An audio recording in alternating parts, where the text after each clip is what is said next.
La créature était grande, bien plus qu'un homme, avec un torse humanoïde, des bras longs et osseux terminés par des griffes noires.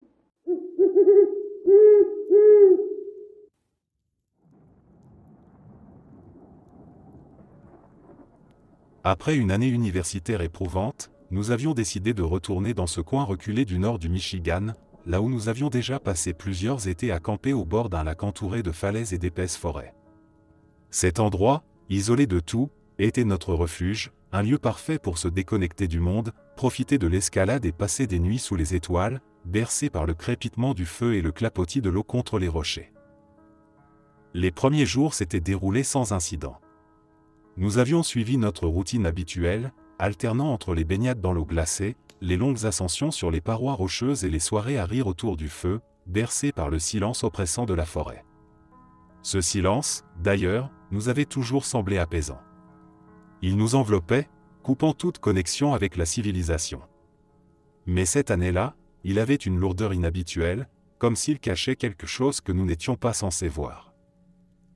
Tout a changé la troisième nuit. Un hurlement a brisé le calme nocturne, un cri si déchirant qu'il semblait venu d'un cauchemar. Dans la précipitation, nous nous sommes extirpés de nos tentes, nos lampes torchées balayant frénétiquement l'obscurité. Jared, l'un de nos amis, se tenait debout, tremblant et à moitié nu, une main plaquée sur son torse ensanglanté. Derrière lui, sa tente était éventrée, lacérée de longues marques de griffes qui striaient la toile comme si une créature avait cherché à l'arracher de l'intérieur. Il respirait fort, le regard vide et les traits crispés par la terreur. Nous étions tous figés, incapables de comprendre ce qui venait de se passer. Nous avons d'abord cru à une attaque d'animal sauvage, peut-être un ours ou un coyote. Mais les entailles sur la tente étaient trop nettes, trop profondes, et Jared, encore sous le choc, tentait de nous expliquer d'une voix tremblante que ce qu'il avait vu n'était pas humain. Il parlait de grands yeux rouges qui brillaient dans l'obscurité, d'une silhouette massive qui se déplaçait sur deux jambes mais dont la tête ressemblait à celle d'un chien. Nous avons tenté de le calmer, persuadés qu'il était victime d'un cauchemar ou d'une hallucination provoquée par la fatigue et la panique. Mais avant que nous ayons le temps de reprendre nos esprits, un bruit s'est élevé derrière nous, venant de la lisière des arbres. Un craquement sourd, suivi d'un bruissement étrange, comme si quelque chose de lourd s'approchait lentement en écrasant les feuilles mortes sous son poids. Lorsque nous avons levé nos lampes vers la forêt, nos estomacs se sont noués d'effroi. Deux points rouges brillaient dans l'obscurité, immobiles, froids et observateurs. Une silhouette massive, à moitié dissimulée par les troncs, se découpait faiblement sous la lumière tremblante. La créature était grande, bien plus qu'un homme, avec un torse humanoïde, des bras longs et osseux terminés par des griffes noires. Mais ce qui nous a figés sur place, c'était son visage. Une tête canine allongée, semblable à celle d'un loup ou d'un berger allemand, avec une gueule entrebâillée d'où s'échappait une respiration sifflante et rauque. L'air s'est alourdi d'une odeur nauséabonde, un mélange de sang séché et de chair en décomposition.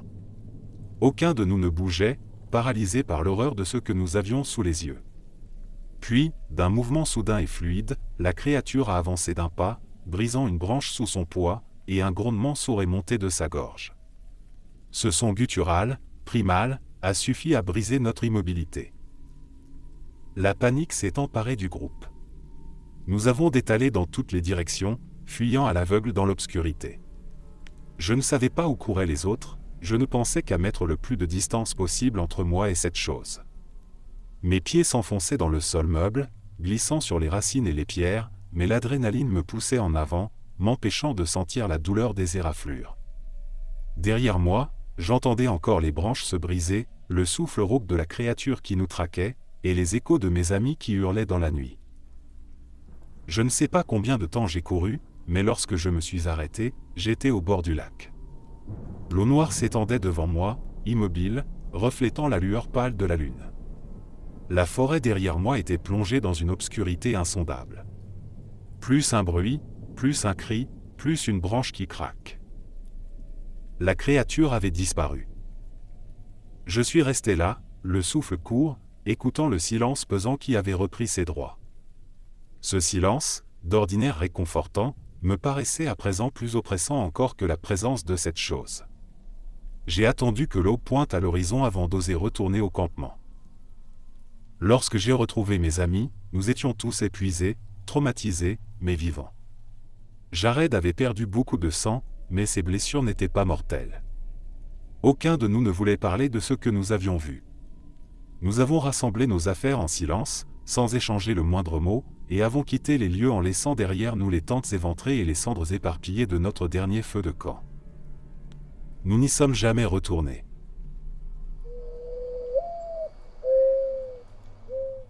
Je ne sais pas vraiment si on peut qualifier ça de paranormal, mais c'était franchement étrange. Cette histoire ne m'est pas arrivée directement, mais à ma mère et mon oncle, et chaque fois qu'elle me la raconte, j'ai encore du mal à y croire. C'était il y a plusieurs années. À l'époque, ma mère travaillait comme femme de ménage dans des bureaux, des hôpitaux et des cliniques. Comme ses horaires étaient souvent tardifs, elle demandait parfois à mon oncle de l'accompagner pour finir plus vite. Ce soir-là, il avait accepté de l'aider. Ils roulaient sur l'autoroute en pleine nuit, soit en rentrant chez eux après une longue soirée de travail, soit en se rendant à un bureau à nettoyer. Je ne suis plus sûr du détail, mais c'est mon oncle qui conduisait sa voiture. Ils étaient en train de discuter tranquillement quand quelque chose a surgi de nulle part et a traversé la route à toute vitesse. Un chien noir. Ils n'ont eu que quelques fractions de secondes pour comprendre ce qui se passait. L'animal a percuté violemment le côté conducteur, pile à l'endroit où se trouvait mon oncle. Sous le choc, il a immédiatement mis son clignotant et s'est arrêté sur le bas-côté. Le cœur battant, il est sorti de la voiture pour examiner les dégâts. Son pare-choc était enfoncé, et dans la fissure, il y avait de la terre, comme si quelque chose de massif l'avait frappé de plein fouet. Mais il n'y avait aucun signe du chien. Aucune trace de sang, aucun poil, rien. Juste un pare-choc abîmé, de la terre là où il avait été touché, et une question terrifiante, où était passé l'animal? Ma mère et mon oncle se sont regardés, abasourdis. Ils avaient vu la même chose. Un chien noir, massif, surgissant de l'ombre et fixant directement mon oncle juste avant l'impact. Et ce qui les a le plus glacés, c'était ses yeux. Selon mon oncle, ce chien avait les yeux rouges. Un rouge vif, intense, qui semblait briller dans l'obscurité. Mais il y a un détail encore plus troublant. Cette autoroute était surélevée, bien trop haute pour qu'un chien apparaisse soudainement sur la route. Il n'y avait aucune issue visible, aucun talus d'où il aurait pu grimper, alors comment était-il arrivé là? Ma mère en est persuadée, si elle n'avait pas été avec mon oncle cette nuit-là, il aurait peut-être perdu la vie. La collision a été brutale, et l'impact s'est concentré uniquement du côté conducteur. Comme si quelque chose voulait frapper mon oncle en particulier. Il a dû remplacer son pare-choc entièrement.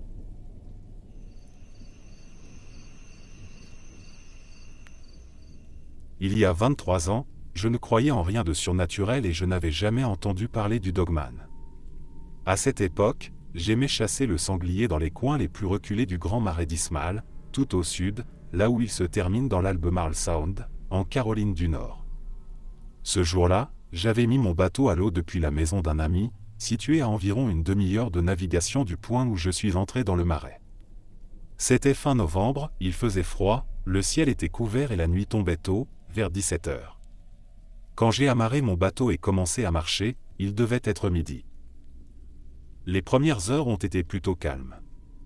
J'avançais lentement, progressant à l'intérieur des terres, dans une zone marécageuse entrecoupée de canaux profonds et de tourbières, où l'on pouvait marcher à marée basse. Il n'y avait ni sentier ni repère, seulement des étendues sauvages où il fallait être extrêmement attentif pour ne pas se perdre. La densité de la végétation était telle que même en plein jour, il était difficile de voir la lumière du soleil, rendant l'endroit sombre et oppressant. Après environ 2 heures, j'ai commencé à voir des traces de sanglier, mais elles n'étaient pas récentes. Puis, j'ai senti une odeur inhabituelle. D'abord, j'ai cru qu'il s'agissait d'un mâle en rut, car leur odeur est caractéristique, un mélange musqué et fermenté, une odeur de terre, d'urine et d'excréments. Mais là, quelque chose n'allait pas. L'odeur était plus forte, plus lourde, avec une note animale différente, une senteur de chien mouillé, puissante et pénétrante. Je me suis arrêté pour écouter. Pendant plusieurs minutes, tout est resté étrangement silencieux. Puis, Un bruit de respiration saccadée a résonné quelque part dans les forêts. Une respiration rauque, irrégulière. Puis un grognement sourd a brisé le silence. À cet instant, j'ai su que ce n'était pas un sanglier. Quelque chose de plus grand se déplaçait dans le marais. Je me suis accroupi, le fusil prêt, et j'ai attendu. La végétation était si dense que ma visibilité était réduite à une vingtaine de mètres. Puis, un mouvement a attiré mon attention. Une silhouette sombre avançait entre les branches. Ce n'était pas un quadrupède. Ce n'était pas un sanglier. Ce n'était pas un animal que je connaissais. La chose se déplaçait accroupie, avec une démarche saccadée, presque humaine mais pas tout à fait. Je n'apercevais que des fragments de son corps à travers les feuillages, une ombre qui progressait en silence. Elle s'arrêtait parfois, m'observait, puis reprenait son avancée. Elle était trop grande, bien plus haute qu'un homme. C'est à ce moment-là que j'ai vraiment eu peur. J'ai grandi dans le nord-est du Kentucky et passé mon enfance dans les bois, à chasser, camper et rouler en motocross. J'ai toujours été à l'aise dans la nature, même dans les endroits les plus isolés. Quand j'ai déménagé en Caroline du Nord, le marais est devenu mon terrain de jeu favori. Mais c'était la première fois de ma vie que j'avais peur au point de ne plus savoir quoi faire. J'avais un Mossberg 590 chargé de cartouches de chevrotine, mais sans chargeur supplémentaire ni arme de poing.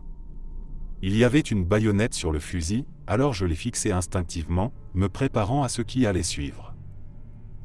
Je me suis mis à reculer lentement, sans quitter des yeux la dernière position où j'avais vu la créature. Quelques minutes plus tard, un bruit à ma gauche a attiré mon attention. Elle avait changé de position. Je devais être à plus d'1 kilomètre à l'intérieur du marais, ce qui n'était pas énorme en distance, mais avec le terrain marécageux et les obstacles, il était impossible d'avancer rapidement. Pendant 20 minutes, j'ai tenté de revenir sur mes pas, mais la créature continuait de me suivre, se déplaçant dans les forêts tout en maintenant une certaine distance. Puis, j'ai réalisé qu'elle s'était placée entre moi et mon bateau. C'est à ce moment que la panique a commencé à monter. Je devais trouver un autre chemin, mais le terrain m'empêchait de faire demi-tour facilement. Puis, à travers un espace plus dégagé, je l'ai vue. Elle était debout, immense, sombre, silencieuse. Toujours en retrait dans les ombres du marais, elle restait dissimulée, mais je pouvais deviner sa silhouette. Elle était trop grande pour être humaine, et surtout, trop massive. L'envie de courir m'a traversé l'esprit, mais je savais que fuir était une mauvaise idée. J'ai pris la décision de me diriger vers l'un des canaux et de marcher dans l'eau, espérant qu'elle hésiterait à me suivre. L'eau glacée m'a instantanément transpercé, mais je n'avais pas le choix. Peu à peu, j'ai mis de la distance entre elle et moi. Elle ne semblait pas vouloir s'approcher du canal. Une fois revenue sur la terre ferme, je l'entendais encore, mais elle était plus éloignée. J'ai continué sans m'arrêter, marchant aussi vite que possible malgré la boue et les obstacles. Quand j'ai atteint mon bateau, j'étais trempé et gelé, mais soulagé d'être encore en vie. Le brouillard commençait à se lever et une fine bruine tombait. J'ai démarré le moteur et quitté la zone sans même prendre le temps de souffler. De retour chez mon ami, je lui ai raconté ce qui s'était passé. J'ai vu dans ses yeux qu'il savait quelque chose. Il m'a tendu une tasse de café avec une bonne dose de bourbon et m'a dit de me réchauffer. Puis, sans un mot, il m'a conduit chez son grand-père, qui vivait à l'arrière de la propriété. Son grand-père, un homme marqué par la guerre de Corée et dont la famille vivait dans la région depuis la guerre de sécession, m'a écouté attentivement. Quand j'ai terminé mon récit, il s'est levé, m'a regardé droit dans les yeux et a dit d'une voix calme mais ferme. « Ne retourne jamais là-bas. Tu as eu de la chance de t'en sortir. C'est là que vivent les grands chiens. » J'ai quitté la maison et dormi près de 18 heures d'affilée. Avec le temps, j'ai essayé d'oublier cette expérience, me persuadant que j'avais exagéré, que mon imagination m'avait joué des tours. Mais il y a quelques années, je suis tombé sur une vidéo sur YouTube parlant du Dogman. En l'écoutant, les souvenirs sont revenus en bloc. Ce que les gens décrivaient ressemblait exactement à ce que j'avais vu ce jour-là. Depuis, j'ai fait des recherches et découvert d'autres témoignages de rencontres similaires dans l'est de la Caroline du Nord. Aujourd'hui, j'ai 44 ans, je vis toujours sur la côte de la Caroline du Nord, je chasse toujours et j'aime toujours la nature. Mais je ne vais plus jamais aussi loin dans le Marais.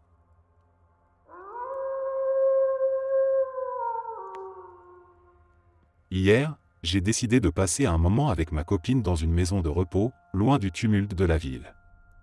Une panne de courant généralisée avait plongé la région dans l'obscurité, mais j'avais prévu le coup et mis en marche un générateur installé sur la terrasse.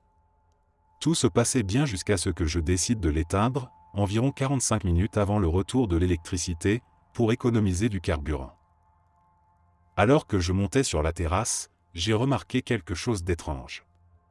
Les chiens de la maison regardaient fixement quelque chose à l'extérieur, comme fascinés ou inquiets. Leur posture était tendue, leurs oreilles dressées. J'ai supposé qu'ils avaient simplement repéré un autre chien errant, car la silhouette semblait se déplacer à quatre pattes.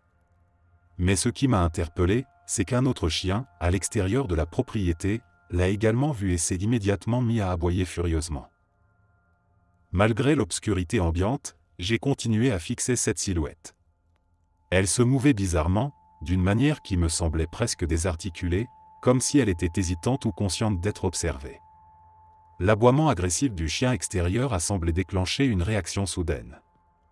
Ce que je pensais être un simple chien s'est figé une fraction de seconde, puis s'est transformé en une masse noire informe. Et c'est à ce moment-là que j'ai ressenti un véritable frisson glacé. La chose s'est redressée sur deux jambes et s'est mise à courir. Mais ce n'était pas une simple transition animale, pas comme lorsqu'un chien tente maladroitement de se lever sur ses pattes arrière. C'était rapide. Trop rapide. D'un mouvement fluide, presque irréel, elle s'est transformée et a pris la fuite avec une vélocité que même un chien enragé n'aurait pas pu atteindre. Je suis resté figé, incapable de détourner le regard, incapable de comprendre ce que je venais de voir. Mon instinct me hurlait que ce n'était pas normal. Je n'ai pas dormi cette nuit-là. Chaque petit bruit dehors me faisait sursauter, et même en me répétant que c'était peut-être mon imagination, je n'arrivais pas à me convaincre.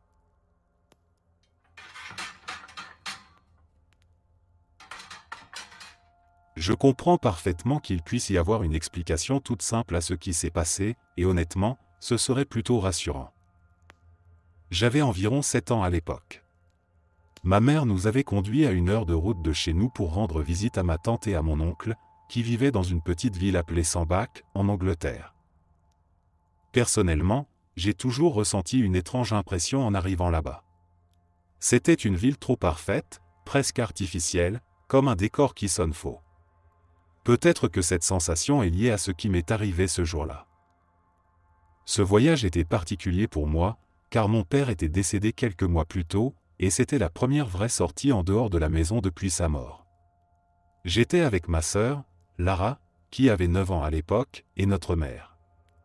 Nous sommes tous les deux adoptés, mais ce n'est sans doute pas un détail important dans cette histoire. Quand nous sommes arrivés chez ma tante, elle paraissait nerveuse. Elle n'avait jamais eu d'enfant et, à vrai dire, elle ne semblait pas vraiment apprécier leur présence. Mon oncle, John, en revanche, était différent. Il me paraissait plutôt amusant, du moins à ce moment-là. Mais en y repensant, il était un homme étrange, obsédé par la propreté, un trouble qui, d'ailleurs, finirait par causer son divorce avec ma tante. Ce jour-là, John nous a emmenés, ma sœur et moi, jouer dans le jardin. Avec le recul, je me demande s'il ne voulait pas simplement éviter que nous fassions du désordre dans la maison. Il nous a alors proposé un jeu qu'il appelait Monsieur Loup. Le principe était simple, il fallait avancer discrètement jusqu'au fond du jardin et jeter un coup d'œil derrière l'abri de jardin. Là, nous étions censés apercevoir Monsieur Loup. J'étais excité à l'idée de jouer. Le jardin était impeccable, presque trop parfait. Je me souviens encore du sourire de mon oncle lorsqu'il nous expliquait les règles. J'ai avancé en riant, m'amusant à me faufiler discrètement jusqu'à l'arrière de l'abri de jardin. Mais ce que j'ai vu à ce moment-là est resté gravé en moi comme une marque au fer rouge.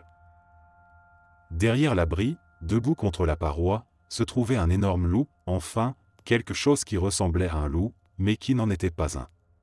Il était immense, à la taille d'un homme adulte, couvert d'une fourrure épaisse brun-gris.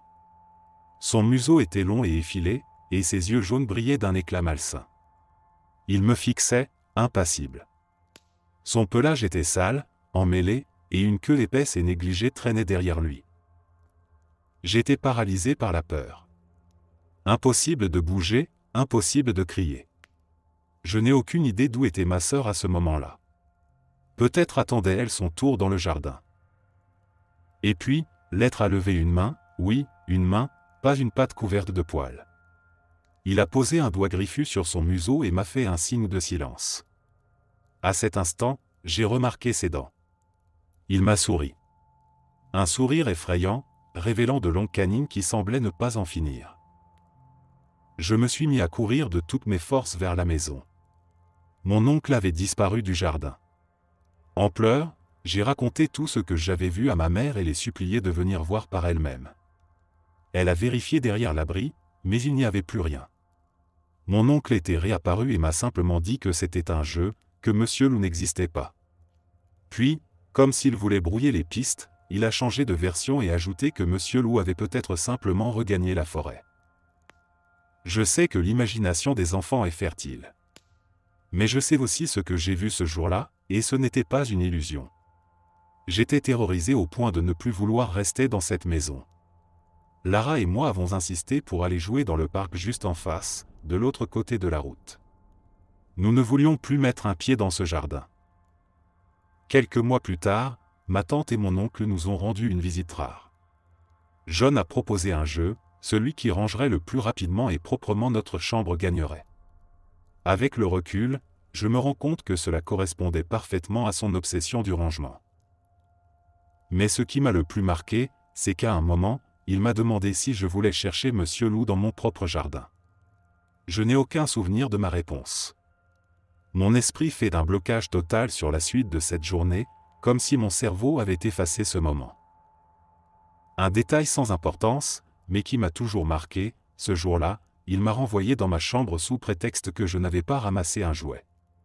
Un minuscule dalmatien en plastique, de la taille d'un Polly Pocket. Ma mère m'a toujours assuré que j'avais simplement trop d'imagination.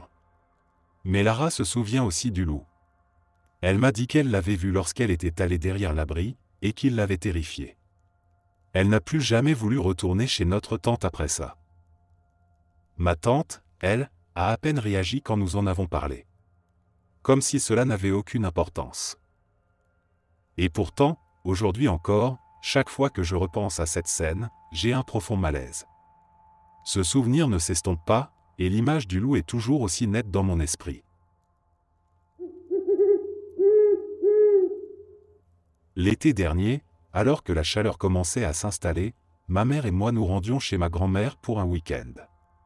Elle vit dans une ferme isolée, nichée au pied d'une montagne en Caroline du Sud, dans une région rurale où les routes sont à peine praticables et si étroites que deux voitures ne peuvent s'y croiser qu'avec difficulté. Les maisons, disséminées loin les unes des autres, sont enfouies derrière la lisière des arbres, si bien que la nuit, il n'y a presque aucune lumière ambiante, à part celle des phares d'une voiture. Il était environ 23 heures lorsque nous approchions de la ferme, plus qu'une quinzaine de minutes de route à travers les bois. L'autoradio était presque coupée, le silence de la nuit seulement troublé par le bruit des pneus sur l'asphalte irrégulier. Nous avancions sur une longue ligne droite bordée d'arbres quand soudain, une silhouette jaillit devant nous, éclairée à peine quelques instants par les phares. C'était rapide, un flou sombre qui se précipitait d'un côté à l'autre de la route. Pourtant, nous avons eu le temps de le voir distinctement. C'était une créature de taille imposante, à peu près celle d'un homme, peut-être plus grande encore. Son corps semblait segmenté, comme si son torse était constitué de plusieurs parties saillantes, ou comme si sa cage thoracique décharnée ressortait sous une peau tendue. L'éclairage des phares rendait difficile de distinguer sa couleur exacte, mais ma mère était convaincue que c'était une forme sombre, sans poils, sans fourrure, simplement une silhouette filiforme aux proportions inhumaines. Ce qui nous a frappés, c'était sa façon de se déplacer. Il ne courait pas comme un animal à quatre pattes, ni comme un chien, ni comme un cerf effrayé bondissant hors de la route. Il utilisait ses membres avant pour se tirer en avant, dans une sorte de mouvement de reptation rapide, ses bras s'allongeant devant lui pour propulser le reste de son corps. Son allure était terriblement fluide et rapide, trop rapide pour quelque chose de naturel. Ma mère et moi avons eu la même réaction instantanée, Qu'est-ce que c'était? Le temps que nous atteignions l'endroit exact où il avait traversé, j'ai tourné la tête pour essayer de l'apercevoir à nouveau, m'attendant à voir une ombre disparaître dans les fourrés. Mais au moment où mes yeux l'ont retrouvé, j'ai vu l'impensable, il s'est dressé sur ses deux jambes et a couru. Pas comme un chien maladroitement debout sur ses pattes arrière. Comme un être bipède. J'ai immédiatement crié, il s'est levé. Il court debout, et ma mère, qui jusque-là essayait encore de trouver une explication rationnelle, a blêmi. Elle a accéléré sans dire un mot, serrant le volant d'une main tremblante. Son silence en disait long, elle aussi l'avait vu, et elle savait que ce n'était pas normal. Ma mère est une femme pragmatique, peu impressionnable, pas du tout du genre à croire aux histoires de monstres ou de surnaturel. Pourtant, elle était visiblement bouleversée. Une fois arrivée chez ma grand-mère, elle m'a demandé de ne surtout pas lui en parler, de peur de l'inquiéter inutilement. C'est là que j'ai compris que ce que nous avions vu était réel, et surtout, que ce n'était pas juste mon imagination. Quelques jours plus tard, j'ai entendu des rumeurs dans la région. Des agriculteurs parlaient de chevaux attaqués, de clôtures en métal arrachées, d'animaux retrouvés blessés sans explication. Aucune bête sauvage connue ne pouvait causer de telles blessures. À ce jour, je ne sais toujours pas ce que nous avons vu cette nuit-là. Mais je sais que ce n'était ni un cerf, ni un coyote, ni un animal que je pourrais identifier.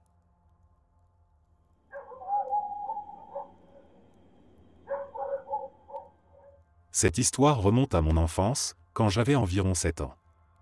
Elle concerne mon oncle, qui nous a quittés depuis, et je ressens aujourd'hui le besoin de partager ce qu'il a vécu. J'ai grandi dans le nord du Michigan, sur un immense domaine de 5000 acres de terres agricoles et d'élevage, bordé par des kilomètres de forêts sauvages appartenant à l'État. Rien d'autre à l'horizon que des étendues de prairies et d'arbres à perte de vue. Autant dire que nous étions durs à cuire et qu'il en fallait beaucoup pour nous effrayer. Toute ma famille était composée de chasseurs aguerris, de pêcheurs et d'amoureux de la nature. Étant la seule fille, j'ai été élevé comme un garçon manqué, et encore aujourd'hui, je n'ai rien perdu de cette mentalité. Mon oncle, lui, avait rejoint l'armée et était devenu sous-officier supérieur dans une unité d'élite des forces spéciales de la marine américaine. Il mesurait près de 1,95 m, bâti comme un lutteur, maîtrisait toutes les techniques de survie et rien ne semblait pouvoir l'ébranler. Un jour, alors qu'il était en permission pendant la saison de la chasse, il est parti seul dans les bois comme il en avait l'habitude. Mais ce soir-là, il est rentré à la maison tremblant, le visage blême et les yeux remplis de larmes. Mon oncle ne pleurait jamais. C'était un homme dur, du genre à affronter n'importe quel danger sans broncher. Pourtant, ce soir-là, il était méconnaissable. Ma grand-mère a essayé de le calmer et de comprendre ce qui s'était passé, mais il répétait sans cesse qu'il avait vu quelque chose, une créature mi-Bigfoot, mi-loup. Ma grand-mère est allée chercher mon grand-père, qui, sans poser de questions, a immédiatement rassemblé tous les hommes de la famille. Mon père, quelques cousins, et bien sûr mon oncle, qui malgré sa peur panique, refusait de passer pour un lâche. Armés de fusils et de munitions, ils ont scellé les chevaux et sont partis dans la nuit pour inspecter les bois. Ce n'est qu'à ce moment-là que j'ai compris qu'ils savaient déjà ce dont il s'agissait. Ils parlaient du Dogman. À cet âge-là, je ne connaissais rien à cette légende, et pour être honnête, je ne voulais pas en savoir plus. Avant de partir, mon père m'a regardé avec un sérieux que je ne lui connaissais pas et m'a ordonné de rester enfermé dans la maison jusqu'à leur retour, quoi qu'il arrive. Sa voix était sans appel. Effrayé, je me suis réfugié dans ma chambre. Le soleil s'est couché, et il n'était toujours pas revenu. L'inquiétude a commencé à me ronger. Jamais il ne restait dans les bois après la tombée de la nuit. Quand j'ai enfin entendu les chevaux galoper vers l'étable et leurs voix étouffées, j'ai poussé un soupir de soulagement. Mais en les voyant entrer, j'ai tout de suite compris que quelque chose n'allait pas. Aucun d'eux ne disait un mot. L'atmosphère était pesante. Pendant le dîner, mon père a posé une règle stricte, je n'avais plus le droit de sortir seul, ni même d'aller aux étables sans être accompagné de mon grand-père. Cette interdiction m'a mis en colère. J'aimais ma liberté, mais je savais au fond de moi que quelque chose de grave s'était passé. Le lendemain matin, mon père et mon grand-père m'ont appris à tirer avec un fusil. Je savais que ce n'était pas un jeu. J'ai surpris une conversation entre les adultes plus tard dans la nuit. Là où mon oncle avait vu la créature, ils avaient trouvé des empreintes. Trop grandes pour appartenir à un loup, et pourtant, elles avaient clairement la forme de pattes de chien. Des griffures immenses, à plus de 2,50 m de hauteur, marquaient plusieurs arbres. Aucun ours du Michigan ne pouvait laisser de telles traces. Puis, au fil des jours, les événements se sont multipliés. Nos bêtes ont commencé à disparaître. Cet hiver-là, nous avons perdu entre 30 et 40 têtes de bétail, toutes mutilées de façon anormale, avec les mêmes empreintes de loup dans la neige. Après cette nuit, mon oncle n'a plus jamais été le même. Lui qui ne buvait pas auparavant s'est mis à ne jamais lâcher sa bouteille de Jack Daniels. Son regard semblait hanté, absent. Il ne parlait plus de ce qu'il avait vu, mais il ne retournait plus dans les bois.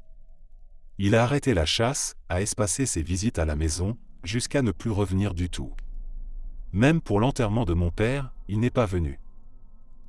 Il a continué sa carrière militaire, a effectué plusieurs missions au Moyen-Orient, notamment pendant la guerre du Golfe et l'opération Iraqi Freedom.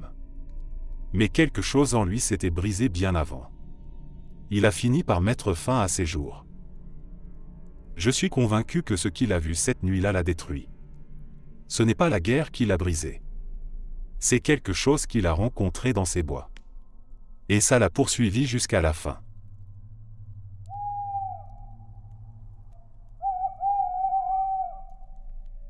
Je vis dans le Michigan, et mon arrière-grand-père possède une cabane à Lake City.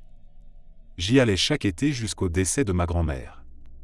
J'ai encore de nombreux souvenirs de ces vacances, notamment celui d'une soirée qui m'a marqué à jamais.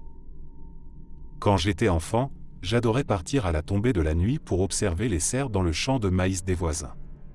Un soir, alors que le soleil commençait à disparaître derrière les arbres, je suis sorti comme d'habitude. C'est là que j'ai aperçu une silhouette sombre à l'orée du champ. Au premier regard, j'ai cru que c'était un ours noir, ce qui n'avait rien d'étonnant dans la région. Mais quelque chose m'a rapidement semblé étrange. L'animal s'est redressé sur ses pattes arrière et a tourné la tête vers moi. Plutôt que de prendre peur, j'ai juste pensé, avec l'innocence d'un enfant, « Waouh, cet ours est drôlement grand ».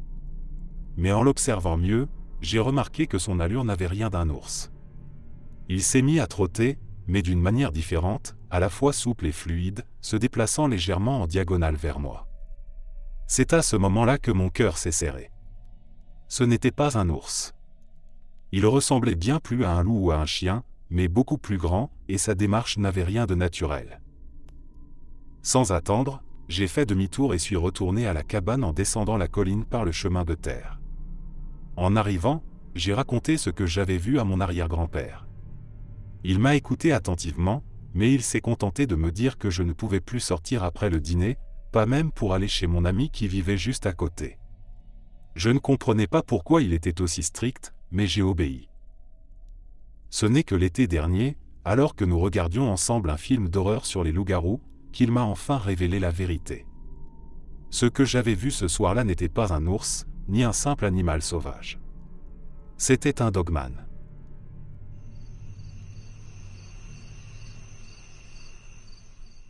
Quand mes parents et moi avons emménagé dans notre maison des contreforts californiens à la fin de 2017, nous étions loin d'imaginer ce qui nous attendait.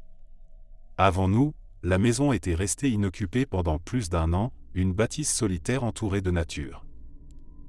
Le jour du déménagement, ma mère et moi sommes arrivés en premier pour nettoyer pendant que mon père et mon frère faisaient la route avec le camion de meubles. Dès que j'ai mis les pieds sur la propriété, j'ai ressenti une lourdeur étrange. Pas un simple malaise, mais une véritable pesanteur dans l'air.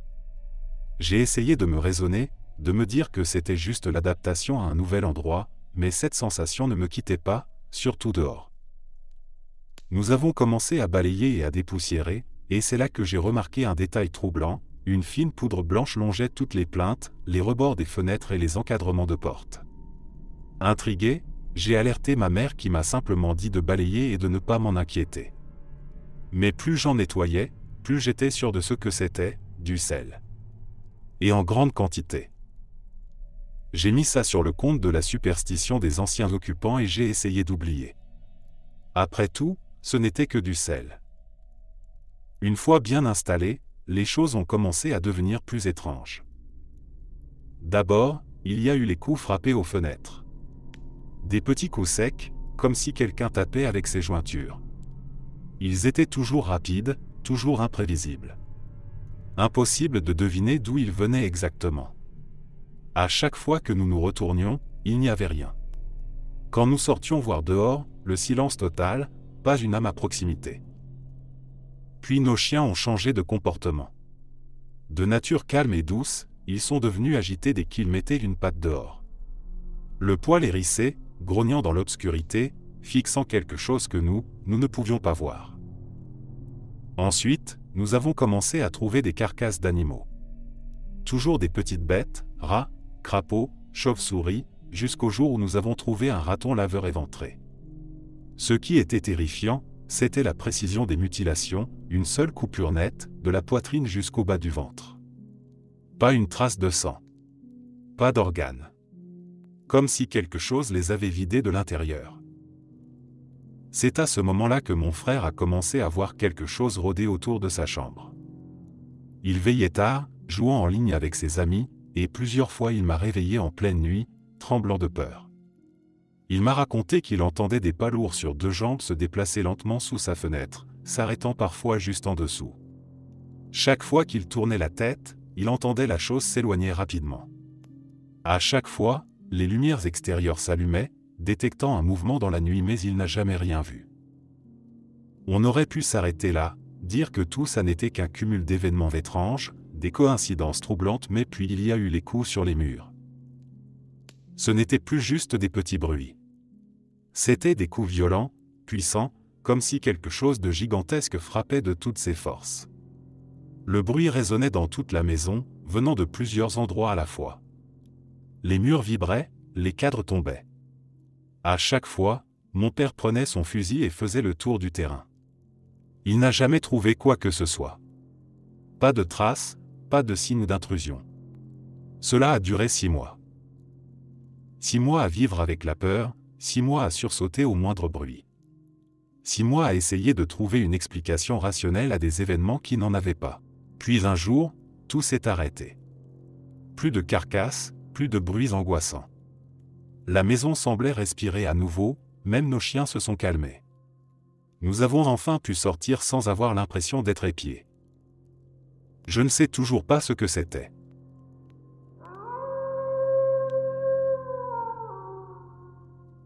J'habite dans une région très isolée, boisée, aux abords d'une petite ville du sud. En journée, l'endroit est paisible, presque idyllique. Mais la nuit, l'atmosphère change complètement. Il se passe des choses étranges, inquiétantes, et parmi elles, un phénomène revient sans cesse, une créature que mes amis et moi avons surnommée le Dogman, faute de mieux. Je ne l'ai aperçu que 2 fois, mais ces rencontres restent gravées dans ma mémoire. Cela fait 3 ans que je vis ici et, bien que j'ai entendu divers bruits étranges au fil du temps, rien n'égale la terreur de voir cette chose de mes propres yeux. Le Dogman a une silhouette humanoïde, mais son corps est anormalement maigre, presque squelettique. Ses os saillent sous une peau par endroits recouverte de poils épars, comme un chien atteint de gale. Malgré cette apparence rachitique, il est immense. Il se déplace à 4 pattes et est capable de courir à une vitesse ahurissante. Son visage, lui, est celui d'un chien, mais quelque chose dans sa posture, dans sa façon de bouger, défie toute logique. Ma chambre est située à l'avant de la maison, avec une immense fenêtre qui donne sur notre vaste jardin, aussi grand qu'un champ. Je n'ai pas de rideau, et mon lit est placé juste devant. La première fois que j'ai vu le Dogman, c'était tard dans la nuit. J'étais assis sur mon lit quand mon regard s'est posé sur quelque chose qui traversait mon jardin à toute allure. Un mouvement fluide, mais terriblement anormal. Peu de temps après, mon chat qui avait l'habitude d'aller dehors la nuit est rentré précipitamment dans la maison, le poil hérissé et un grondement sourd dans la gorge. Il n'avait jamais réagi comme ça auparavant. Quelques mois plus tard, en juillet, nous avons retrouvé son corps de l'autre côté du ruisseau, près de la maison. Il n'avait aucune blessure apparente, rien qui puisse expliquer sa mort soudaine.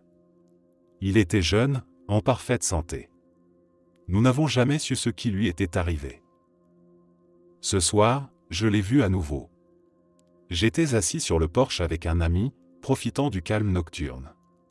En face de notre maison, au pied de la montagne qui borde notre terrain, une masse immense a attiré notre attention. Quelque chose bougeait, lentement mais sûrement.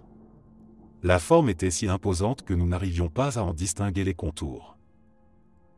Déterminés à en avoir le cœur net, nous avons décidé de nous rapprocher.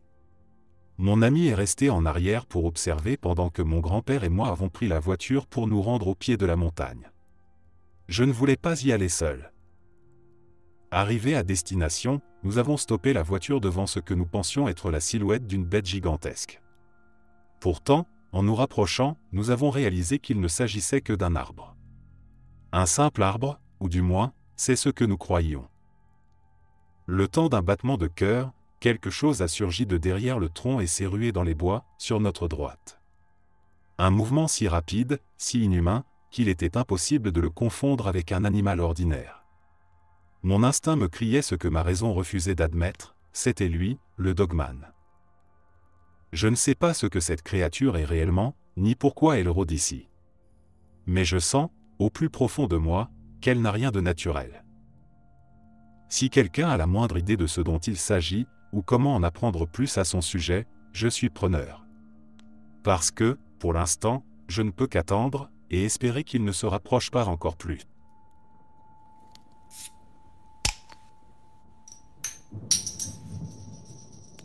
Je vais vous raconter une histoire que ma mère m'a confiée.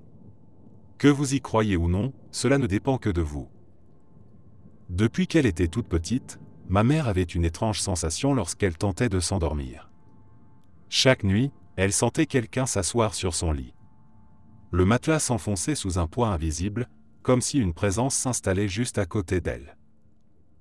Elle savait que ce n'était pas un membre de sa famille. Tout le monde dormait à cette heure-là. Mais elle était bien trop terrorisée pour bouger ou regarder.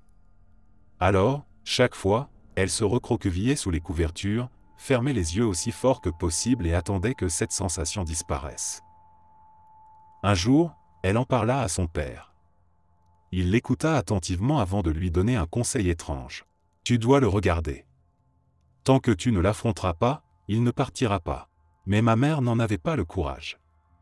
L'idée même de lever les yeux pour voir ce qui était là la pétrifiait. Et ainsi, cette entité la suivit. Pendant des années. À travers des maisons différentes, à travers un continent entier. Peu importait où elle allait, il était là, revenant toujours pour s'asseoir sur son lit. Pourtant, il ne lui a jamais fait de mal. Il ne bougeait pas, ne parlait pas, ne la touchait pas. Il se contentait d'être là. Quand elle rencontra mon père, alors qu'ils étaient encore en train de se fréquenter, elle lui raconta son histoire. Il réagit exactement comme son propre père des années auparavant. La prochaine fois que tu le sens, ouvre les yeux et regarde-le. Cette nuit-là, ma mère prit sa décision. Lorsque le lit s'affaissa sous un poids invisible, elle sentit la peur la saisir comme d'habitude. Son cœur battait à tout rompre. Tout son instinct lui criait de fermer les yeux, de ne pas regarder, de se cacher sous les draps comme elle l'avait toujours fait. Mais cette fois, elle rassembla tout son courage et ouvrit les yeux. Elle m'a dit qu'il avait un corps d'homme. Grand, imposant. Mais son visage ce n'était pas un visage humain. C'était une tête de chien, et il la fixait. Elle n'a jamais su ce qu'il était, ni pourquoi il était venu. Mais une chose est certaine, dès cet instant, il ne revint jamais. Son lit ne s'est plus jamais enfoncé sous un poids invisible. L'entité qui l'avait suivi toute sa vie avait enfin disparu.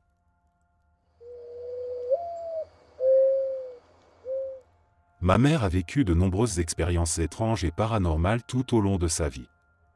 Elle a même rencontré son propre doppelganger quand elle était enfant. J'ai grandi en l'écoutant raconter ses histoires, les tasses qui volaient seules dans sa chambre, l'aspirateur qui se mettait en marche sans raison lorsqu'elle était petite. Mais il y a une histoire qui me trouble encore aujourd'hui, et je voudrais savoir si quelqu'un d'autre a déjà vu cette chose ou sait ce que c'était. C'était il y a des années, bien avant ma naissance, j'ai 18 ans aujourd'hui, donc cela remonte à un bon moment. À cette époque, ma mère séjournait quelque temps chez sa meilleure amie. Son amie était mariée et son mari vivait donc là aussi, mais il était plutôt réservé. Il gardait toujours ses distances et interagissait très peu avec ma mère. C'est toujours le cas aujourd'hui, d'ailleurs, puisqu'ils sont encore amis. Un soir, ma mère était assise dans sa voiture, garée dans l'allée, attendant que son ami sorte pour qu'elle puisse partir. Elle était seule dans la voiture et s'amusait à manipuler les boutons du tableau de bord, sans prêter vraiment attention à ce qui se passait autour d'elle. Puis, par réflexe, elle a jeté un coup d'œil dans le rétroviseur. Ce qu'elle a vu l'a horrifiée. Dans le reflet, elle a aperçu une immense silhouette noire avançant derrière la voiture. Un chien. Mais pas un chien normal. Il marchait sur ses pattes arrière. Quand elle m'a raconté cette histoire, j'ai tout de suite cherché une explication rationnelle. Je lui ai demandé si ce n'était pas simplement un gros chien qui se dressait brièvement sur ses pattes arrière en s'appuyant contre le véhicule. Elle a immédiatement nié. Non, ce n'était pas un chien qui se redressait un instant. Il marchait. D'un pas fluide et assuré, comme un humain, longeant le trottoir. Il n'a jamais posé ses pattes avant au sol. Je lui ai demandé si elle avait pu voir clairement ses jambes. Elle m'a répondu que, dès qu'elle s'est retournée pour le regarder directement, il avait disparu dans le néant. Comme un fantôme. Elle a scruté les alentours, mais il n'y avait ni chien, ni personne en vue. Mais ce n'est pas le plus effrayant. Des années plus tard, ma mère est retournée voir son amie, pas à la même maison, car elle la détestait depuis cet incident. Lors d'une conversation sur le surnaturel, elle a décidé de lui raconter ce qu'elle avait vu, pensant que cela ne ferait qu'alimenter une discussion amusante sur les esprits. Mais son amie a blêmi. Elle l'a regardé, visiblement troublée, et lui a dit d'une voix incertaine. « Mon mari m'a raconté la même chose. Il l'a vu, lui aussi. Il marchait sur deux jambes. Deux personnes. À deux moments différents. Dans le même endroit. Le même chien marchant debout, comme un homme. J'ai entendu parler de certaines légendes concernant des chiens noirs. On dit parfois qu'ils sont des messagers de présage, bons ou mauvais. Mais que signifiait celui-là? Était-ce une simple apparition liée à cette maison? Une entité errante? Un avertissement? Depuis que j'ai entendu cette histoire, j'ai peur de ce que je pourrais voir dans mon rétroviseur quand je conduis.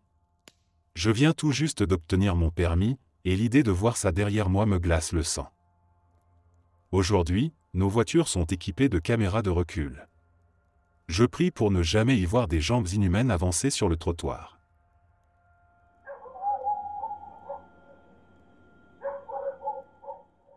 Il y a 3 nuits, aux alentours de minuit, j'ai vu quelque chose que je n'aurais jamais cru possible.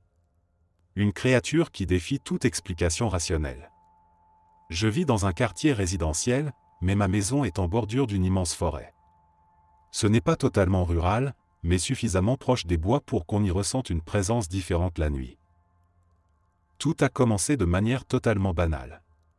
J'avais posé un piège à souris sans cruauté, un modèle conçu pour capturer sans blesser. Vers minuit, un bruit sec m'a réveillé, le mécanisme s'était déclenché. En entendant la souris gratter et ronger frénétiquement les barreaux, j'ai décidé de ne pas la laisser enfermer jusqu'au matin. Plutôt que de la relâcher près de chez moi, où elle risquait de revenir, j'ai pris ma voiture pour la déposer à 3 miles d'ici, dans une zone boisée. Avant même de quitter la maison, une sensation étrange m'a envahi. Une douleur violente et soudaine a noué mon estomac, comme si mon corps lui-même essayait de m'avertir que quelque chose n'allait pas. C'était inexplicable, je ne souffre jamais de ce genre de malaise. Une angoisse profonde s'est installée en moi, mais j'ai ignoré cet avertissement et suis monté dans ma voiture. À peine une rue plus loin, j'ai ralenti brusquement en apercevant une silhouette massive sur le bas-côté. Mon premier réflexe a été de penser à un chien, mais il était bien trop grand. Sa silhouette était noire, plus sombre encore que la nuit elle-même. En réduisant ma vitesse à environ 10 miles à l'heure, j'ai vu la chose s'avancer sous le faisceau lumineux d'un lampadaire et traverser la route. Ce n'était pas un chien, ce n'était pas un ours, ce n'était rien de ce que je connaissais. Sa démarche était fluide mais anormale. Il avançait à 4 pattes, mais avec un port humanoïde, le dos voûté dans une courbure surnaturelle. Son corps était immense, bien plus grand qu'un loup. Son museau était long, ses traits bestiaux, et son pelage, d'un noir d'encre, absorbait la lumière plutôt que de la refléter. Ses membres étaient exagérément longs et fins, et ses épaules se mouvaient avec une souplesse qui défiait la logique. Le simple fait de l'observer m'a paralysé. Ce n'était pas une illusion, pas une ombre mal interprétée. C'était là, tangible, se déplaçant avec une assurance presque prédatrice. Et surtout, je l'ai ressenti. Une présence oppressante, écrasante. Comme si cette chose exhalait une énergie noire, une force malsaine qui s'est instantanément infiltrée dans mon esprit. C'était une peur viscérale, animale, celle qui te hurle de fuir sans réfléchir. En passant de l'autre côté de la route, il s'est arrêté un instant et a tourné la tête. Il me regardait. Même si je ne pouvais pas distinguer ses yeux, je sentais son regard posé sur moi. Un frisson glacé m'a parcouru l'échine et j'ai repris ma route, le cœur battant à tout rompre. Alors que je m'éloignais, j'ai jeté un dernier coup d'œil vers l'accotement. Il était toujours là, tapi dans l'ombre d'un buisson, sa silhouette massive dissimulée mais toujours visible. Il m'observait. J'ai continué à conduire, mais une seule idée m'obsédait, je ne voulais pas qu'il sache où j'habitais. Après avoir relâché la souris, je suis rentré aussi vite que possible. Dès que j'ai coupé le moteur, j'ai bondi hors de la voiture et j'ai refermé la porte du garage dans un état de panique pure. Je ne pouvais pas m'empêcher de penser qu'il m'avait suivi, qu'il était quelque part, caché dans les bois derrière la maison. En rentrant, j'ai passé la nuit à chercher des témoignages en ligne, et ce que j'ai découvert m'a glacé le sang. Des descriptions identiques à la mienne, des croquis correspondant en tout point à ce que j'avais vu. Cette créature, ce dogman, existe bel et bien. Je n'aurais jamais cru voir une telle chose de mes propres yeux, et pourtant, je sais ce que j'ai vu. Il était là, réel, massif, et il savait que je l'avais vu.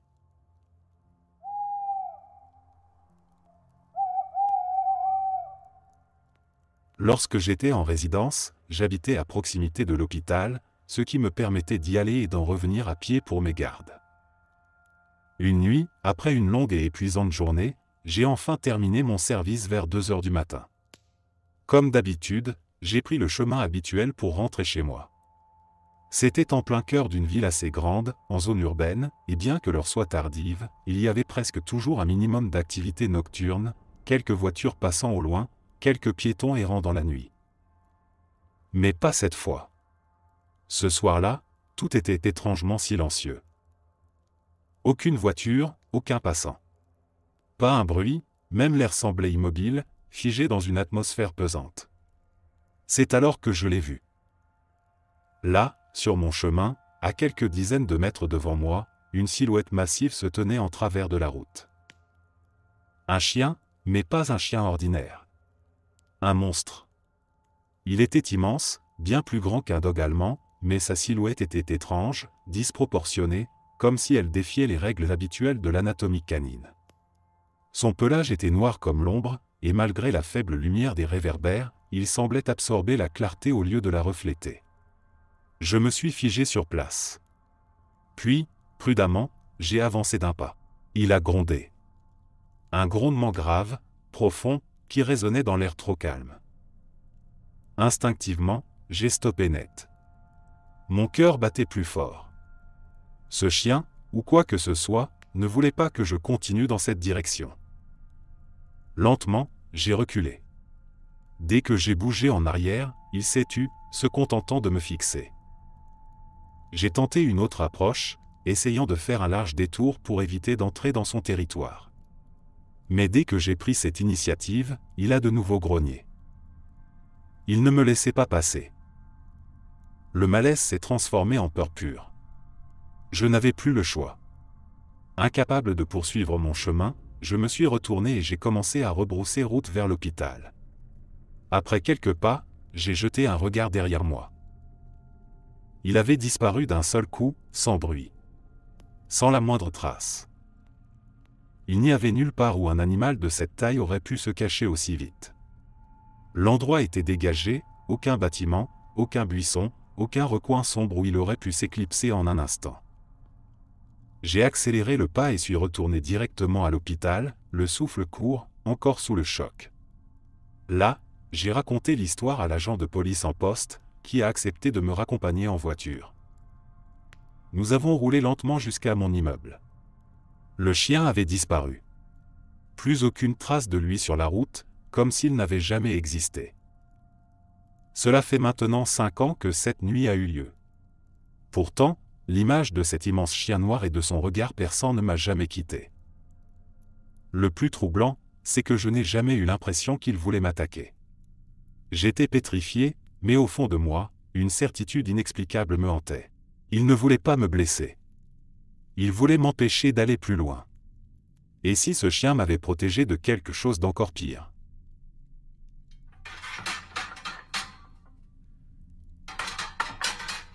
J'ai récemment vu une publication sur Facebook où un journaliste racontait l'histoire de 2 garçons ayant aperçu une étrange créature dans un comté voisin du mien. En lisant ça, je me suis rappelé une histoire que ma tante a vécue bien avant ma naissance. Elle l'a toujours racontée de la même manière, sans jamais en changer un seul détail, même si peu de gens la croyaient. Elle était convaincue de ce qu'elle avait vu.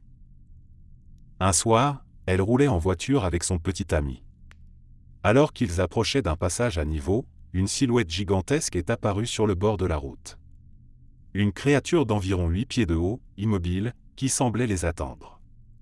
Ma tante se souvenait toujours d'un détail précis, ses yeux brillaient dans la nuit.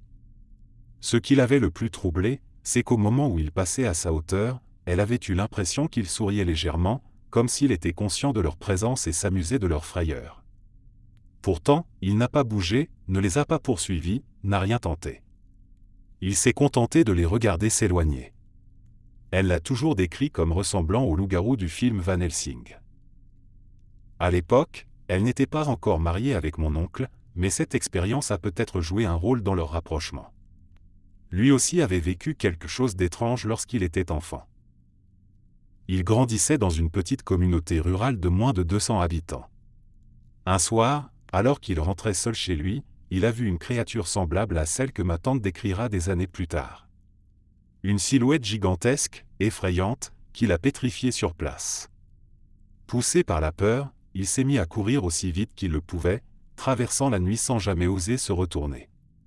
Quand il est arrivé chez lui, il a défoncé la porte d'entrée et s'est précipité vers sa mère, à bout de souffle et tremblant de panique. Il lui a raconté ce qu'il avait vu, mais il n'a jamais su si elle l'avait cru sur le moment. Plus tard, lorsque je lui ai demandé, elle m'a simplement répondu « Je ne sais pas ce qu'il a vu ce soir-là, mais ce qui est certain, c'est qu'il était terrifié. » Il y a quelques années, mon oncle a commencé à écouter des récits d'horreur sur YouTube. Il est tombé sur des témoignages parlant du Dogman et a été frappé par la ressemblance entre ces récits et ce qu'il avait vécu enfant. Depuis, il a écouté des dizaines d'histoires sur des créatures mystérieuses, mais une seule l'a convaincu à 100%, le Dogman. Pour lui, il n'y a aucun doute.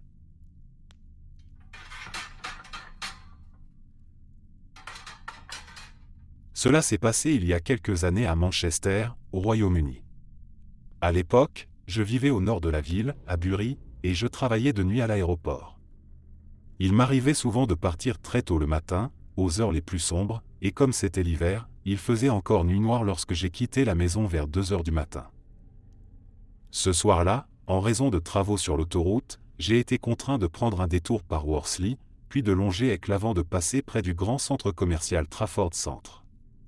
Ayant déjà vécu dans ce quartier, je connaissais bien la route, mais l'ambiance était différente. Habituellement, on croise toujours un taxi, un fêtard titubant sur le trottoir ou quelques voitures circulant encore à cette heure tardive. Pourtant, cette nuit-là, il n'y avait rien ni personne. Un silence pesant régnait sur les rues désertes, comme si la ville retenait son souffle. Je roulais le long de Barton Road, bordé par un canal noyé sous un épais brouillard. Lorsque j'ai ralenti à un feu rouge, juste avant d'emprunter le vieux pont mobile victorien de Barton, une sensation soudaine de malaise m'a envahi. Une peur sourde, inexplicable, s'est emparée de moi. Les poils de mes bras se sont hérissés et un frisson glacial a parcouru ma colonne vertébrale. C'était comme si mon instinct me hurlait que quelque chose n'allait pas. L'impression tenace qu'un rôdeur, caché dans l'ombre, allait surgir pour m'attaquer. Puis, sans raison apparente, ma radio s'est éteinte brusquement. Le moteur tournait toujours, mais l'habitacle était désormais plongé dans un silence oppressant. Le feu passa au vert, et malgré mon appréhension, je me forçai à avancer. Alors que mes roues s'engageaient sur le pont, la structure grinça sous mon passage, comme si elle protestait. J'avais l'impression qu'elle ne voulait pas me laisser traverser. La route serpentait à travers des arbres imposants, leurs branches sombres se refermant au-dessus de moi comme une voûte menaçante. Et c'est là que je l'ai vue. Juste devant l'entrée d'un vieux monastère, une silhouette noire se découpait dans l'ombre. D'abord immobile, elle semblait hésiter à traverser la route. J'ai ralenti en me demandant s'il s'agissait d'un chien errant, mais plus je m'approchais, plus je réalisais que ce n'était pas un simple animal. Il était énorme, bien plus grand qu'un chien normal, avec une silhouette puissante et musculeuse. Mais ce qui m'a frappé, c'était l'étrange manière dont il absorbait la lumière. Lorsque mes phares l'ont éclairé, il n'y a eu aucun reflet sur son pelage, aucune brillance, aucune texture. C'était comme si je fixais une ombre vivante, une masse noire qui ne renvoyait rien. Puis il a tourné la tête vers moi. Ses yeux n'étaient pas ceux d'un animal. Ils brillaient d'un jaune intense, mais ce n'était pas le simple reflet d'une lumière, c'était un éclat propre, comme s'il brûlait de l'intérieur. C'est à ce moment-là que la créature s'est mise en mouvement. Mais ce n'était pas une course normale. Son déplacement était saccadé, étrange, comme si elle était animée par une force invisible. Elle avançait d'une manière irréelle, presque comme une vieille animation en stop-motion, ses mouvements maladroits défiant la logique. Puis, elle s'est engouffrée sur le bas-côté, disparaissant de mon champ de vision. Lorsque j'ai regardé autour de moi, elle n'était plus là. Plus aucune trace. J'ai continué à rouler, choqué par ce que je venais de voir. Puis, comme si l'étrange parenthèse venait de se refermer, la radio s'est soudainement rallumée, me faisant sursauter. L'angoisse qui m'étreignait s'est dissipée d'un coup et un étrange sentiment a traversé mon esprit, comme une pensée qui ne m'appartenait pas. Tu n'étais pas censé voir ça. Ce n'était pas pour toi. J'ai repris ma route, l'esprit en vrac, incapable de comprendre ce que je venais de vivre. Pendant des années, j'ai cherché une explication, fouillé les légendes locales, tenté de trouver un récit similaire.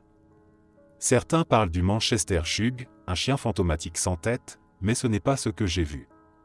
Ce que j'ai aperçu cette nuit-là ne correspond à rien que je connaisse. Et pourtant, son image hante encore mes pensées.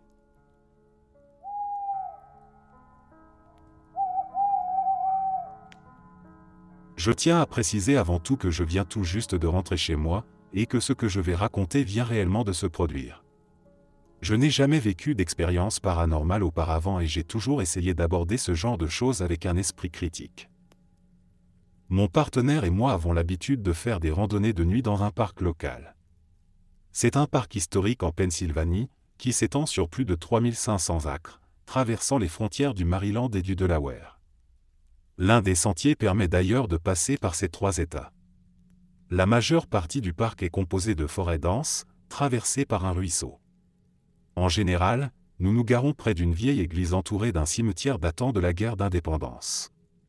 Ce cimetière est particulièrement connu pour une tombe mystérieuse surnommée la tombe tic-tacante. Nous avons exploré chaque recoin de ce parc, de jour comme de nuit, sans jamais ressentir quoi que ce soit d'inhabituel. Mais ce soir c'était différent. Tout s'est fait spontanément. Nous avons décidé sur un coup de tête d'aller marcher et avons quitté la maison vers 22h45.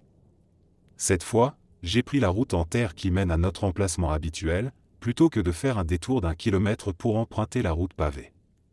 C'était un chemin chaotique, étroit, bordé par des arbres dont les branches semblaient se refermer au-dessus de nous. C'est alors que ça est apparu. Alors que nous prenions un virage, une silhouette a jailli devant les phares de la voiture. Un animal, mais pas comme ceux que je connais. Il était trop grand pour être un chien, mais trop petit pour être un cerf. Un noir d'encre, à peine plus qu'une tache floue, qui s'est déplacé à une vitesse inhumaine. Je n'ai perçu que quelques détails fugaces, des yeux argentés, une silhouette qui ne semblait pas tout à fait naturelle. Mon partenaire l'a vu aussi. Par réflexe, nous avons tenté d'expliquer ce que nous venions de voir. Un animal errant ? Une illusion due au phare ? Nous avons décidé de ne pas en parler et avons continué jusqu'à notre emplacement. Dès que nous avons coupé le moteur et mis pied à terre, quelque chose n'allait pas. Les cigales et les grenouilles chantaient anormalement fort. Plus que jamais auparavant. Elles emplissaient l'air d'un vacarme si intense que nous devions hausser la voix pour nous entendre. Plus nous avancions sur le sentier, plus ce bruit devenait oppressant. Sans que je ne le sache encore, mon partenaire avait commencé à entendre des voix lointaines. Il n'en était pas sûr, il pensait halluciner, alors il n'a rien dit. Puis, nous avons remarqué que plus nous progressions dans les bois, plus le chant des cigales s'atténuait. Un bruit strident a alors transpercé l'air, comme un micro qui grésille ou un haut-parleur défectueux, résonnant au loin, sans aucun écho. Nous nous sommes arrêtés net. « Tu as entendu ça ?» ai-je demandé. Mon partenaire était blême. Il l'avait entendu aussi. Et, jusqu'à ce que je le mentionne, il avait essayé de se persuader qu'il imaginait tout depuis le début. Nous n'avons pas eu besoin de parler davantage. Nous avons fait demi-tour immédiatement et accéléré le pas. L'impression d'être suivi est devenue oppressante. Quelque chose nous accompagnait dans la pénombre. Pas un bruit de pas, pas de mouvement visible. Mais une présence. De retour à la voiture, nous avons démarré immédiatement. Pourtant, cette sensation d'urgence ne nous quittait pas. Nous avons roulé en silence jusqu'au premier carrefour. Et là, quelque chose d'encore plus troublant est arrivé. J'ai ralenti pour tourner et, soudainement, je n'ai plus reconnu la route. Mon partenaire, d'une voix hésitante, a murmuré « Tu sais où on est ?» Parce que moi, non. Nous connaissons chaque route de ce parc par cœur. Nous l'avons parcouru des milliers de fois. Et pourtant, aucun de nous ne savait où nous étions. J'ai pris une décision instinctive et tourné à droite. Heureusement, c'était le bon choix. À ce moment-là, un épais brouillard s'était installé sur la route. Il n'était pas là à notre arrivée. Il s'étendait maintenant tout le long du chemin, comme un voile surnaturel. Et c'est là que nous l'avons vu une seconde fois. La silhouette noire a de nouveau traversé la route, juste devant les phares. Cette fois, elle était plus proche. Nous avons pu voir ses yeux argentés, brillant dans l'obscurité. Son allure était encore plus étrange, plus irréelle. Des oreilles dressées, ou peut-être des cornes. Toujours cette vitesse anormale, ce mouvement trop fluide, trop rapide. Comme une forme spectrale qui n'obéissait pas aux lois du monde physique. Mon corps a réagi avant mon esprit. Une brûlure soudaine dans les sinus, les yeux qui s'humidifient, des picotements glacés dans l'arrière du crâne. C'est à ce moment-là que j'ai compris que ce n'était pas un animal ordinaire. Ce n'était pas quelque chose d'explicable. J'ai toujours été sceptique. Mais cette fois, je n'ai pas d'explication. Et le pire dans tout ça, c'est que, depuis cette nuit, je n'arrive pas à arrêter d'y penser. Ma famille entretient une relation assez étrange avec les dogmen dans le sud-est des États-Unis. J'ai toujours vécu dans le Maryland, mais ma famille vient à l'origine de Louisiane. Mon grand-père décrivait nos ancêtres comme des forains et des entrepreneurs. Notre famille est arrivée de Cuba et a monté une petite troupe de carnaval en 1898. Ils parcouraient le sud, proposant des spectacles et travaillant sur des plantations et des fermes abandonnées. C'est à cette époque que mon arrière-arrière-grand-père, et quelques générations encore, a eu des contacts avec une tribu amérindienne locale. Il n'a jamais vraiment raconté ce qui s'était passé, mais c'est après cette rencontre que les dogmen ont commencé à apparaître autour de notre famille.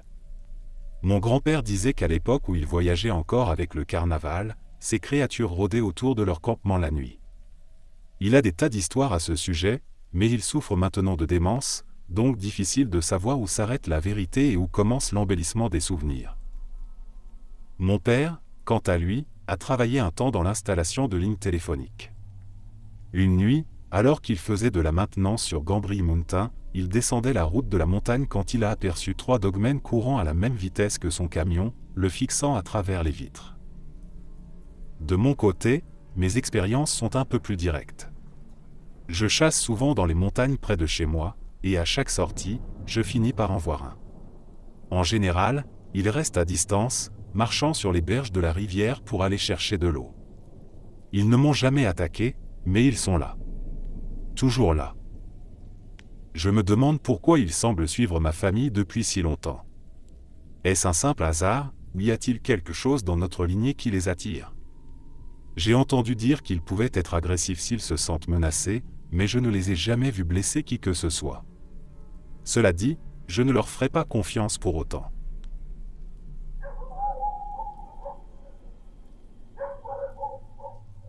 Je vais être honnête, je ne suis pas du genre à crier au surnaturel à la moindre bizarrerie. J'essaie toujours de trouver une explication logique, et franchement, je pense que 99% des phénomènes dits paranormaux ont une explication scientifique.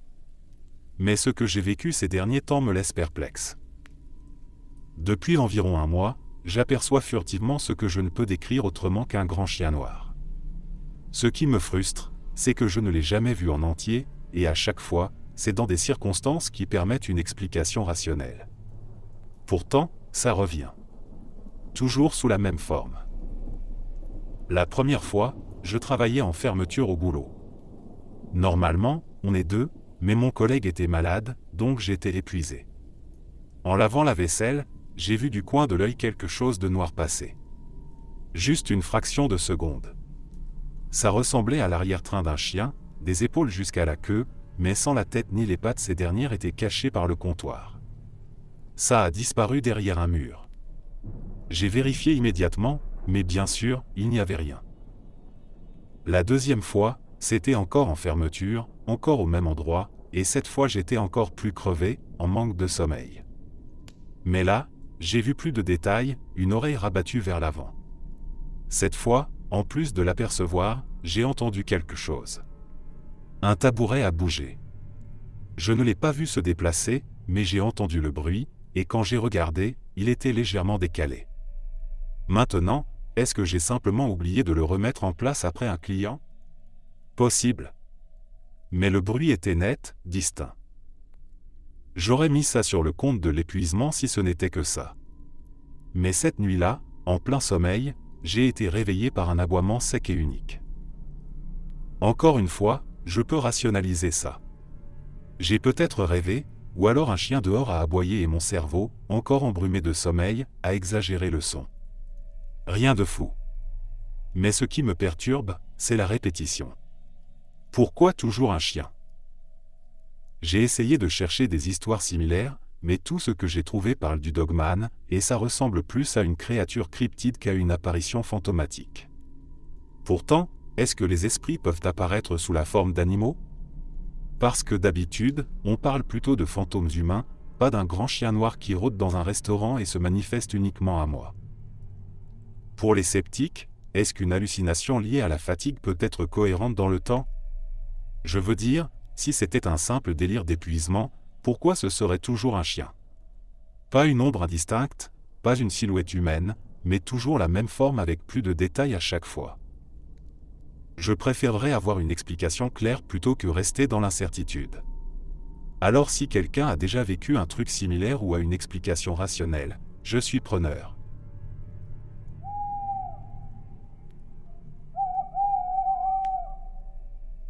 Il y a quelques années, j'ai vécu une expérience étrange, une rencontre avec ce que je ne peux décrire que comme un chien d'ombre. Je suis presque certain que ce n'était pas un vrai chien, mais plutôt quelque chose d'autre, peut-être un avertissement venu d'ailleurs. À l'époque, je vivais avec mon ex-fiancé, qui travaillait souvent en déplacement et n'était pas là cette nuit-là. Mes parents et ma sœur habitaient à 5 minutes de route, et comme d'habitude, j'avais passé la soirée chez eux avant de rentrer tard, aux alentours de minuit. Notre maison était une simple construction préfabriquée, avec un porche couvert et un petit jardin.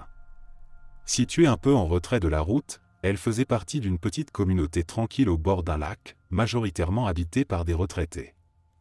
Le quartier devenait silencieux dès 21h, et le seul lampadaire du secteur était dans mon jardin, mais sa lumière était faible, projetant plus d'ombre qu'elle n'en dissipait. Ce soir-là, en arrivant chez moi, j'ai décidé de traverser la route pour aller chercher mon courrier avant d'entrer. Ce n'était pas une longue marche, juste quelques instants, mais en plein milieu de la chaussée, j'ai été frappé par une sensation soudaine et oppressante. Quelqu'un m'observait. Ce n'était pas une simple impression. C'était un sentiment viscéral, un instinct primal me criant que j'étais des pieds. J'ai levé les yeux presque par réflexe, et là, juste au-delà du halo du lampadaire, je l'ai vu. Mais quelque chose clochait. Je connaissais tous les chiens du quartier, et celui-ci m'était totalement inconnu. Il était là, immobile au beau milieu de la route, beaucoup trop figé, comme s'il était taillé dans l'ombre elle-même. Pas un frémissement, pas un mouvement d'oreille, rien. C'était une présence silencieuse et imposante, un pur bloc de ténèbres sans contour distinct. Je savais qu'il me fixait, mais je ne voyais pas ses yeux. L'espace d'un instant, j'ai ressenti une vague de panique. Personne n'a envie de se faire attaquer par un chien errant, et si celui-ci décidait de charger, je n'avais aucune chance d'atteindre ma porte à temps. Mais plus je l'observais, plus l'angoisse laissait place à une fascination mêlée d'incompréhension. Quelque chose n'était pas naturel dans sa posture. J'ai décidé de continuer mon chemin jusqu'à la boîte aux lettres tout en gardant un œil sur lui. Et c'est là que tout est devenu encore plus étrange. Alors que j'avançais, seule sa tête a bougé. Son corps, lui, est resté complètement immobile. Il me suivait du regard, mais d'une manière trop fluide, trop calculée, comme si ce mouvement ne lui appartenait pas vraiment. Il n'y avait aucun éclat dans ses yeux, aucune lueur. Juste une ombre vivante, figée dans l'obscurité. J'ai récupéré mon courrier, fait demi-tour et avancé lentement vers ma porte. Il n'a pas bougé d'un centimètre, mais sa tête a continué de me suivre, m'observant jusqu'à ce que je sois sur le porche. Dès que j'ai franchi le seuil et fermé la porte moustiquaire, il a détourné le regard, puis s'est éloigné dans l'obscurité. Il ne s'est pas enfui comme un chien normal, il s'est effacé dans les ombres, comme s'il retournait à l'endroit d'où il était venu. Un frisson m'a parcouru, et une pensée irrationnelle m'a traversé l'esprit, je devais verrouiller toutes les portes. D'ordinaire, je laissais toujours la porte arrière ouverte, convaincu que la clôture et mon propre chien suffisaient à dissuader toute intrusion. Mais cette nuit-là, j'ai verrouillé chaque entrée de la maison, sans hésiter. Bizarrement, une fois à l'intérieur, je n'ai pas ressenti de menace. Ce chien n'était pas là pour me faire du mal. Mais il voulait me faire comprendre quelque chose. J'ignore encore quoi, mais je sais qu'il n'était pas un simple animal. C'était l'une des expériences les plus troublantes de ma vie, et encore aujourd'hui, je suis incapable de l'expliquer.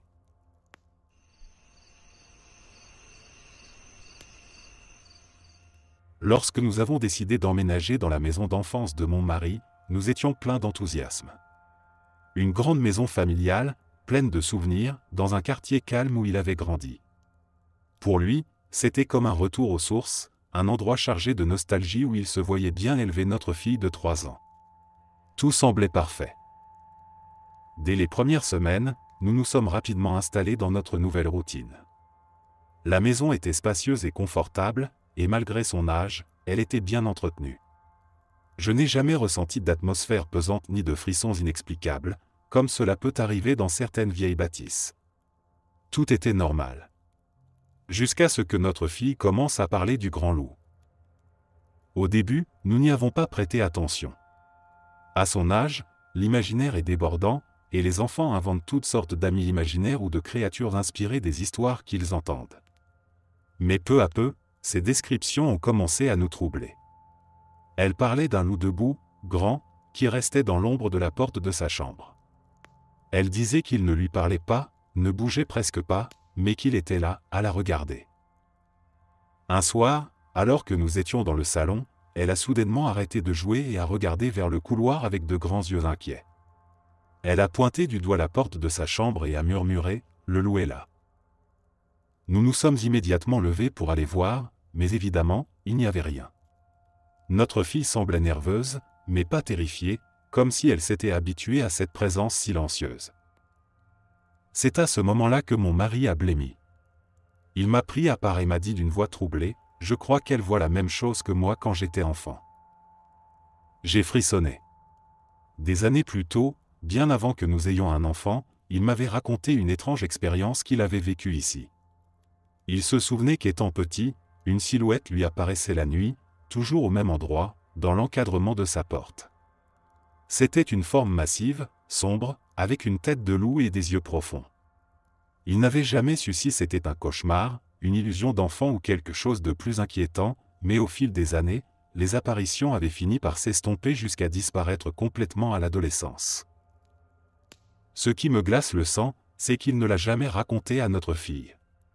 Elle n'a aucun moyen de savoir. Et pourtant, elle décrit exactement la même chose. Depuis, les apparitions de ce loup debout semblent irrégulières. Certains soirs, elle en parle comme s'il était là, d'autres, elle ne dit rien du tout. Il ne semble pas lui vouloir de mal, mais il est toujours là, à observer.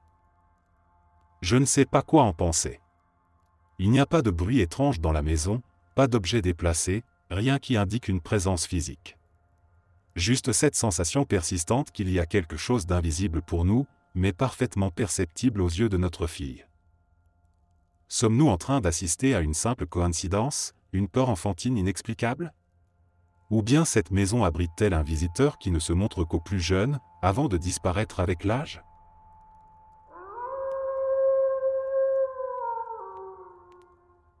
Je ne sais toujours pas ce que j'ai vu ce jour-là, mais je suis convaincu que ce n'était rien de naturel. J'ai du mal à expliquer l'intensité de ce que j'ai ressenti, mais c'est sans aucun doute la peur la plus viscérale que j'ai jamais éprouvée. L'histoire remonte à environ 6 ans, pendant les vacances de printemps de ma première année de lycée. Mon père et moi étions partis camper dans un parc d'État en Oregon, une sortie assez inhabituelle pour nous. D'ordinaire, nous aimions camper loin de tout, sur des chemins forestiers abandonnés ou des sentiers de chasse où personne ne passe jamais. Mais cette fois-ci, nous étions dans un camping aménagé, entouré de gens, avec des infrastructures modernes et une ville accessible en une trentaine de minutes à pied. Le parc était traversé par une rivière et un sentier permettait d'atteindre un pont menant directement à la ville. Ce chemin était bordé de maisons éparses, souvent construites de manière étrange, empilées sur elles-mêmes, comme des structures bricolées au fil du temps. Certaines avaient même des haut-parleurs accrochés aux façades et d'autres étaient illuminées par des guirlandes de Noël suspendues à des ossements d'animaux. Ça aurait pu sembler trop cliché pour être vrai, mais je vous assure que l'ambiance était réellement étrange et oppressante. Dès le premier jour, nous avons décidé d'explorer le sentier pour aller acheter quelques provisions.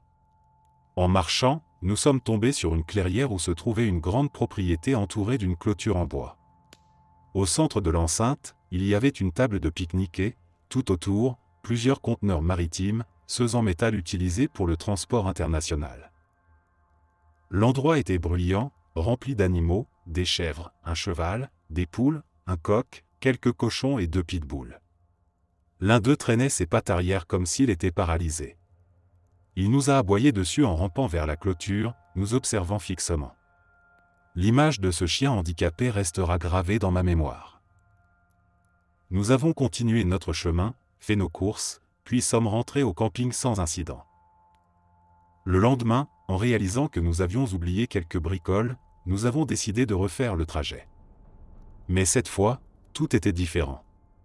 Lorsque nous avons atteint la clairière, la propriété était totalement vide. Plus un seul animal, un silence absolu. Ce n'est pas normal, même en pleine journée, les poules ne se taisent jamais complètement, il y a toujours du bruit, du mouvement. Mais là, tout était figé, comme si le monde entier retenait son souffle. Et au milieu de la cour, posée sur la table de pique-nique, il y avait une statue. Au premier coup d'œil, mon père a murmuré « Regarde cette sculpture ». L'objet ressemblait à un chien noir, mais sa silhouette était étrangement géométrique, anguleuse, presque artificielle. Il avait une longue tête en forme de pyramide, des oreilles dressées et pointues, et aucun œil visible. Mais alors que nous avancions, sa tête s'est tournée vers nous.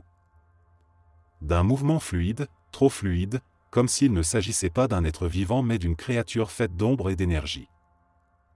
À cet instant précis, une terreur pure et glaciale m'a envahi. Je ne parle pas de la peur qu'on ressent face à un danger ordinaire. C'était une certitude absolue que cette chose était infiniment plus dangereuse que moi.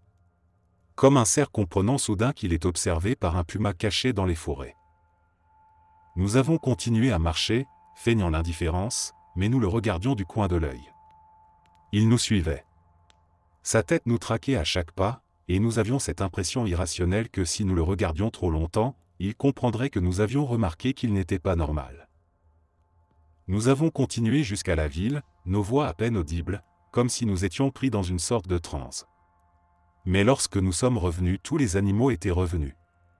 En 20 minutes à peine, la cour était de nouveau pleine de vie et de bruit, comme si rien ne s'était passé. Nous avons fait nos valises et quitté le camping dans l'heure.